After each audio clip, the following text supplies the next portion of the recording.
Welcome to our introduction to critical virtual exchange. Through virtual exchange, we aim to foster intercultural competence, critical thinking, and meaningful dialogue across borders. In the following minutes, I will introduce you to the critical virtual exchange, or CVE for short. We will begin by revisiting the foundational ideas of virtual exchange and then examine how these ideas have evolved into a more critical, action-oriented pedagogical approach. To begin with, let's briefly revisit what we mean by virtual exchange. Virtual exchange is a pedagogical practice supported by extensive research. It involves sustained, technologically enabled interaction between students and teachers from different geographical and cultural backgrounds. It is not just about communicating across borders, it's about constructing meaningful dialogue and initiating collaborative projects or activities. These exchanges are usually facilitated by educators and embedded into the formal curriculum. Importantly, virtual exchange merges the deep personal impact of intercultural dialogue with the broad accessibility of digital technologies. It opens the door to global collaborative learning experiences for a wider range of students, including those who may not be able to participate in physical mobility programs. Building on this foundation, we will now turn to the concept of critical virtual exchange, or CVE for short. In the following minutes, I will introduce you to the concept of critical virtual exchange, and we will begin by revisiting the foundational ideas of virtual exchange and then explore how scholars have called for a more critical and action-oriented approach in recent years. Critical virtual exchange asks us to look beyond merely connecting learners across borders. It challenges us to recognize that virtual exchange is not a neutral space. Students' diverse social realities, including their levels of digital literacy, communicative competence, and semiotic skills, profoundly shape their learning experiences. Furthermore, virtual exchange is mediated twice, once through technology and once through language, often English. These mediations influence what knowledge is included, whose voices are heard, and which assumptions underpin our exchanges. In moving towards CVE, or critical virtual exchange, our goal is to design and facilitate exchanges that actively promote equity, challenge power structures, and foster meaningful global learning. To counter the challenge described, we heavily refer to the concept of critical virtual exchange as outlined by Miriam Haug and colleagues when developing our educational activities in the Rocket Project. This critical framework has guided our efforts to ensure our virtual exchange design is inclusive, equitable, and responsive to the diverse needs of our participants. Building on our introduction to critical virtual exchange, recent research by Miriam Haug, published in 2023, offers a clear framework for how to intentionally design exchange programs or exchange projects that go beyond fostering intercultural understanding. Instead, critical virtual exchange focuses on equity, accessibility, and global responsibility within educational settings. This approach highlights several key elements. First of all, it advocates the use of low bandwidth technologies. This is essential to ensure that all students, regardless of their technical infrastructure, can participate equitably. Second, public engagement beyond the classroom is emphasized. Learners are encouraged to connect their academic experience with real-world issues and communities, making their learning more meaningful and socially connected. Third, translanguaging is integrated into the design of exchanges. Students are invited to use their full linguistic repertoires, rather than being limited to one dominant language, such as English. This practice supports inclusion and validates linguistic diversity. Fourth, critical virtual exchange aligns with the United Nations Sustainable Development Goals. These global goals offer a shared framework and purpose, helping students to relate their learning to wider global challenges. Finally, there's a strong emphasis on internationalization at home. This means that global learning opportunities are made accessible to all students, regardless of their ability or desire to travel internationally. Importantly, these opportunities are embedded into the local curriculum, allowing students to engage in intercultural encounters as a regular and integral part of their studies. So what exactly is critical virtual exchange? First and foremost, it is action-oriented. The goal is not only to learn about global issues, but to empower students to act and contribute to meaningful change. Here, the interplay between local and global perspectives is crucial. Students explore issues from multiple viewpoints and understand how they can make a difference not only globally, but also within their own local contexts. Secondly, CVE centers on the development of critical digital literacy. This extends beyond basic digital skills by encouraging learners to critically examine how digital tools shape knowledge, identity, and power dynamics. Thirdly, it represents a form of critical global citizenship education. Learners are guided to question dominant narratives and to reflect on their own roles and responsibilities as members of a global society. Finally, critical virtual exchange creates space for critical reflection on various hegemonies, whether related to language, technology, or culture, that influences how students experience and participate in exchange settings.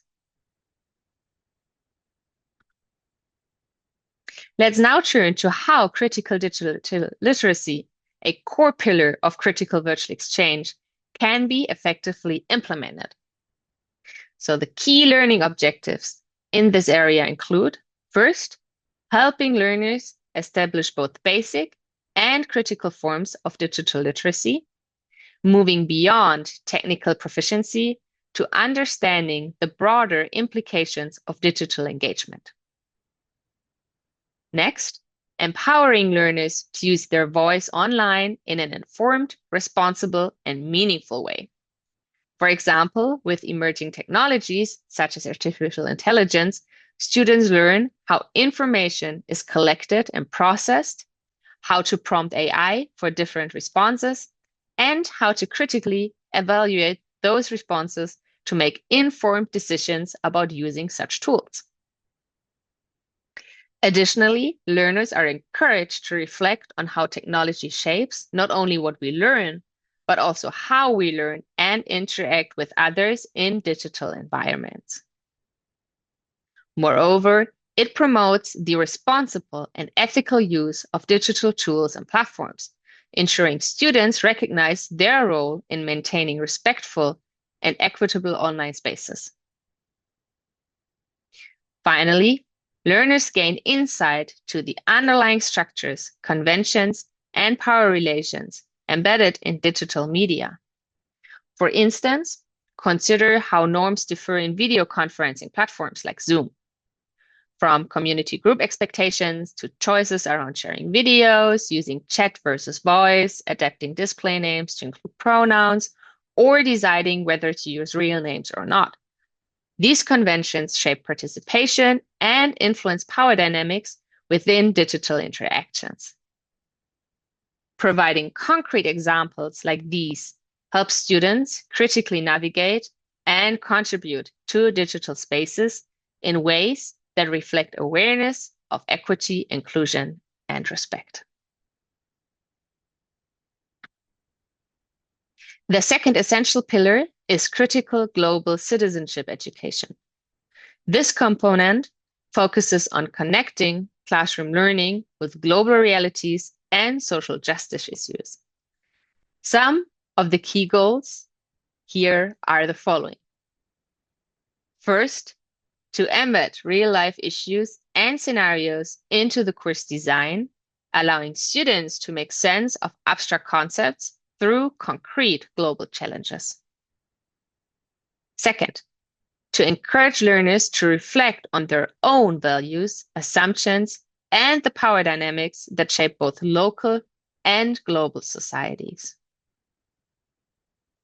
Third, to create opportunities for students to ask what action could be taken, by whom, and on what level, individually or collectively, locally or globally. And finally, when appropriate, educators are encouraged to involve external stakeholders, such as NGOs, community partners, or professionals, so that students' learning can extend beyond the classroom and into the real world. With these principles of critical virtual exchange in mind, it is important to emphasize the pivotal role of teachers in this context. For CVE to evolve meaningfully, educators must be well prepared and act as mentors who guide students through their intercultural learning journey. This mentorship involves fostering constructive dialogue and collaboration that supports critical reflection and inclusive participation. But what does that mean for you as a teacher facilitating a critical virtual exchange? How does this impact your professional role and pedagogical approach? Let's take a moment to reflect on this before we move into group discussions. Now, in your group, please start by sharing your notes from the early activity and then discuss the question about the role of pedagogical mentoring in virtual exchange. So for the first 10 minutes, discuss this question within your group. How does your role as a teacher change in a virtual exchange compared to traditional teaching?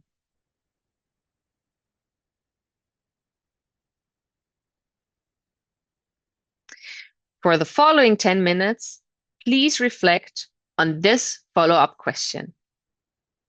Which pedagogical mentoring activities do you find particularly helpful to build a sense of safety and trust among participants and guide learners in negotiating difference during intercultural exchange?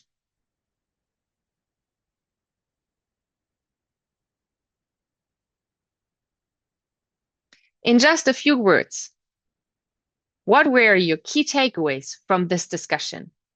What stood out for you regarding the evolving role of the teacher in virtual exchange?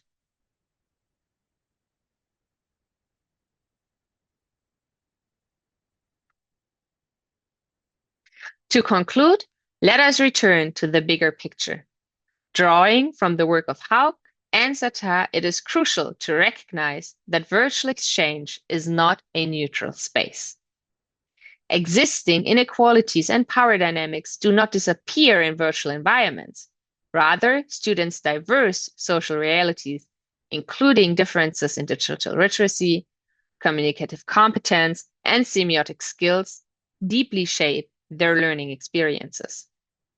Furthermore, virtual exchange is mediated twice, once through technology and again through language, often English. These mediations influence which knowledge is included, whose voices are heard, and what assumptions are embedded within our exchanges. Therefore, when designing and facilitating critical virtual exchanges, we are called to not only connect learners across borders, but to do so in ways that actively promote equity, challenge power structures, and foster meaningful global learning. As a critical takeaway, I invite you to reflect on your own online teaching practice or teaching practice. Have you consciously taken these issues of equity, inclusion, and power into account? I encourage you to discuss this question with a colleague and learn from their experiences as well. Finally, please note that there is an asynchronous extension of this session available for those interested in deepening their engagement. We are currently finalizing the enrollment process and will provide more information shortly. I would like to leave you with the powerful words of Angela Davis. I am no longer accepting the things I cannot change. I am changing the things I cannot accept. So thank you for your participation and thoughtful reflections throughout this session.